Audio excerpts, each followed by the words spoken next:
Assalamualaikum warahmatullahi wabarakatuh. Kita berada pula dalam Iqra 1, muka surat 21. Lihat pada baris ataupun nota di atas ini, huruf yang berwarna merah. Dengan saya baca ka, ka, ka. Baris yang pertama ka, kha, qa, qa, ka, ka, qa, kha, ka, qa, qa.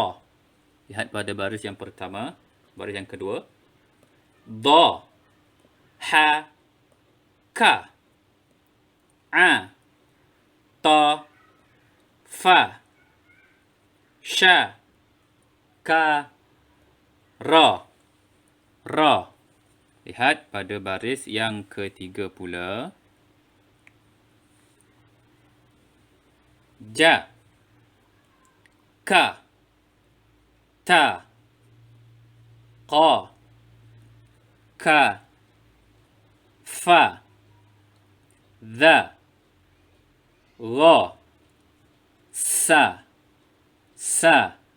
Baris yang keempat sa, da, tha, gha, fa, ka, za, ka, ta, ta. Lihat pada baris yang kelima. A, ba, ta, tha, ja, ha, kha, da, dha. Baris yang keenam. Ra,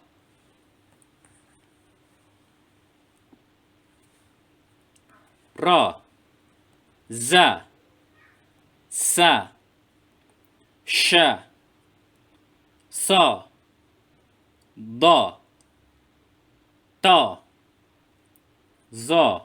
Baris yang terakhir a, gha, fa, qa, ka, ka, ka.